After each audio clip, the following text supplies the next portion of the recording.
directo con los protagonistas de los hechos. Nos acompaña a esta hora Gustavo Ich, consultor político. Gustavo, qué gusto, gracias por estar con nosotros. Buenas tardes, muchísimas gracias por la invitación. Un saludo para todos quienes siguen el programa. Muchísimas gracias. Hablemos primero del adelanto a las elecciones seccionales que se ha justificado por razones climáticas, pero desde varios sectores pues se habla de que más iría por un cálculo político. ¿Estamos, cree usted, frente a una decisión técnica o ante una jugada estratégica? No, me parece que en conjunto el diseño de la campaña electoral obedece a una estrategia estructurada, en la que el adelantamiento de las elecciones forma parte de esa estrategia. ¿Una estrategia que beneficiaría a quién? A quienes tienen la capacidad económica, política de incidir en territorio, de incidir en la distribución de los medios económicos para hacer publicidad, para pautar en redes sociales que no pueden ser auditadas por la ciudadanía o por organismos independientes debido a las propias restricciones de las plataformas digitales, por ejemplo, a quienes tienen el control y la posibilidad de ejercer campañas en territorio utilizando recursos públicos, a quienes tienen las posibilidades de estar permanentemente conectados con las decisiones del Consejo Nacional ¿Se Electoral. refiere a los candidatos entonces del oficialismo? Sin duda, pues, forman parte de eso, sí. Ahora, con tiempos de campaña tan cortos, ¿quién se llevará ¿Quién va a quedar mejor parado, digamos, ¿no? ¿El oficialismo o la oposición, que sigue bastante fragmentada y que tampoco tiene un liderazgo claro, ¿no?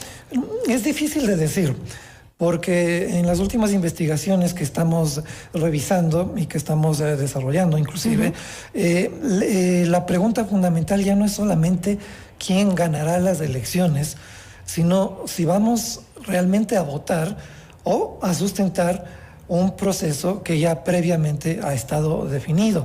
Porque la sensación y la percepción de la ciudadanía alrededor de la importancia de los gobiernos locales y las situaciones por las que están atravesando en la vida cotidiana los ciudadanos, cuyo principal y más cercano contacto son los municipios, contradicen la publicidad o contradicen las presunciones de que las cosas están mejorando o afirmaciones de que las cosas están mejorando. Hoy vemos que los partidos están bastante debilitados, ¿no? Y hay alianzas sin identidad ideológica de ningún tipo. Esto está pasando ya desde hace bastante, ¿no? Esta crisis ¿es del sistema de partidos en el Ecuador o simplemente es que estamos mutando hacia estructuras más pragmáticas, digamos? ¿Cuál es la visión que tiene?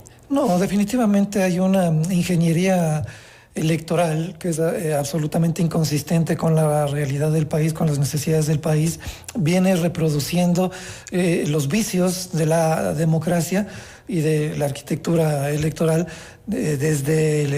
elaborada desde el Código de la Democracia y que tiene mucho que ver con la fragmentación de las organizaciones políticas y que empuja a los ciudadanos a votar no por propuestas, peor ahora que con la reducción de los tiempos, no por propuestas porque no hay la capacidad de los movimientos de los partidos, que son múltiples, suman más de 250, de organizarse, de revisar sus estructuras, de ampliar la capacidad, de mejorar la capacidad de sus liderazgos, y la ciudadanía se ve empujada, decía, a votar por quienes conoce, por personajes populares, pero no necesariamente por los más capacitados para cumplir las funciones por las cuales se compite electoralmente. ¿Y quién cree que va a capitalizar justamente este momento político? Creo que va a haber mucha fragmentación.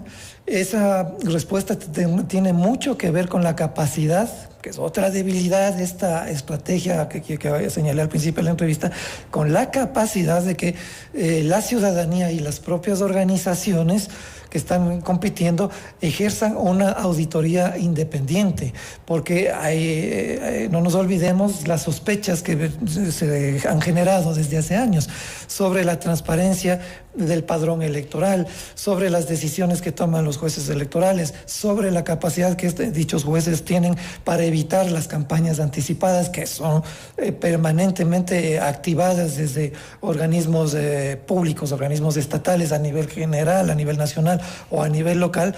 Si es que esto no se logra entender, lo que vamos a tener es que quien tenga la delantera en esa cancha electoral que ha sido tizada previamente, que está marcada previamente, pueda salir victorioso. Pero tenemos una ciudadanía que también entiende que hay situaciones muy complejas. Por ejemplo, el hecho de que los municipios han dejado de hacer obras desde que se votó favorablemente por esa ley en la que desde el Ejecutivo se administran y se controlan la forma en que se utilizan los recursos de los municipios. Hay municipios que además en términos territoriales coinciden en este escenario electoral, en zonas en disputa en las que existen recursos estratégicos muy importantes, por ejemplo, minería. Uh-huh. Eso tiene mucho que ver con la respuesta que, por ejemplo, se vio desde Cuenca alrededor del conflicto de Quimsacocha en el proyecto Loma Larga, porque los ciudadanos que habitan en esos entornos, que son vulnerables, que son frágiles, que viven allí, tienen una conciencia política que va más allá de votar o no votar, sino de cómo sobrevivir a la situación por la que están atravesando y a los intereses nacionales o extranjeros que gravitan alrededor de esos recursos estratégicos en los cuales, insisto, tanto el medio ambiente como la calidad de vida de los ciudadanos están en juego.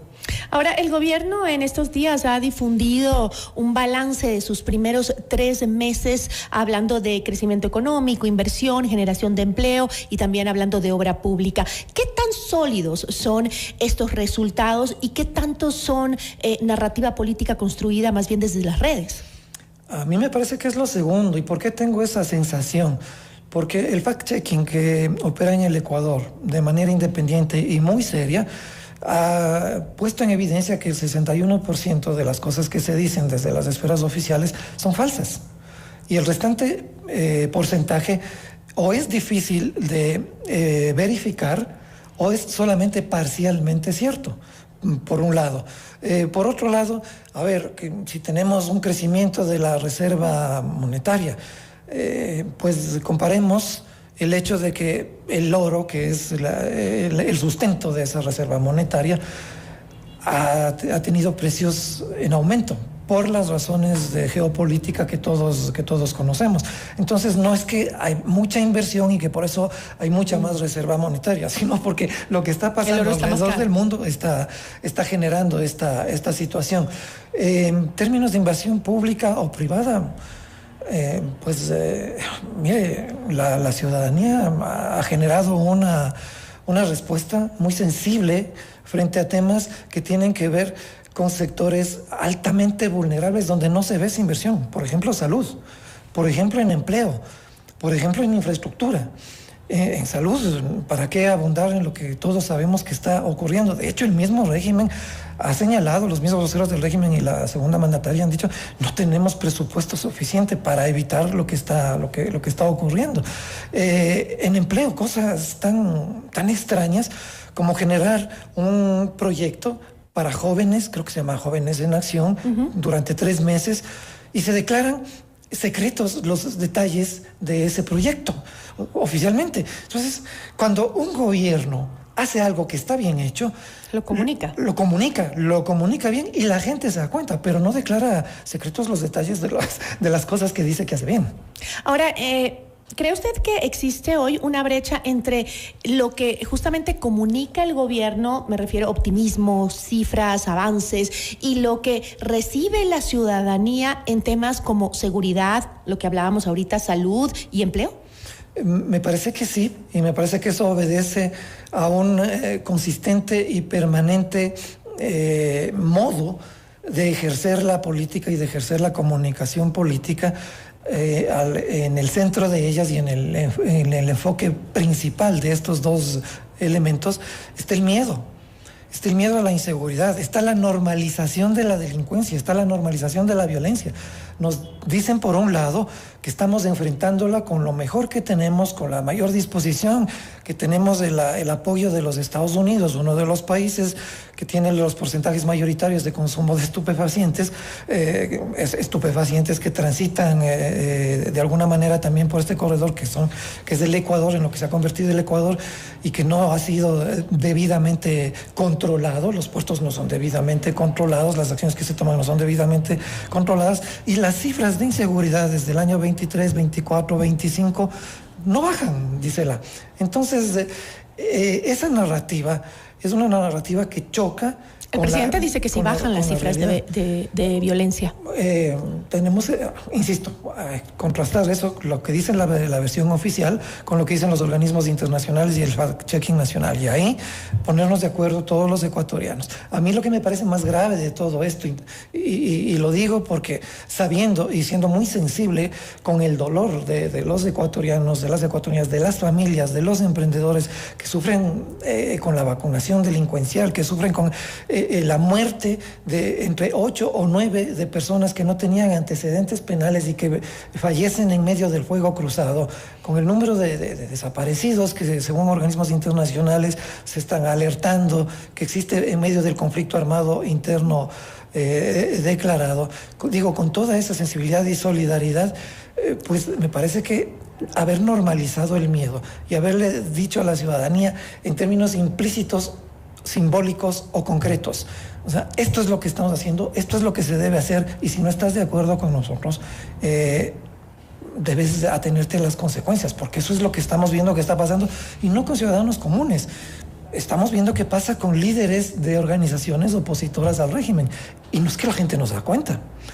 Ahora, si estos, para ir cerrando, si estos resultados de los que habla el gobierno no se traducen en mejoras concretas o más que puedan ser más percibidas por la ciudadanía en general, ¿cree que las elecciones seccionales pueden convertirse en un voto de castigo para el oficialismo? Todo esto puede ser gravitante, como fue gravitante cuando el referéndum y la consulta popular, que eran 4 preguntas que durante años siempre la gente en distintos estudios de opinión decían que sí a estas 4 posibilidades, votaron mayoritariamente que no, porque se convirtió, como suele ocurrir cuando se desgastan los gobiernos y no cumplen con sus promesas, en una molestia, y los votos son votos castigo.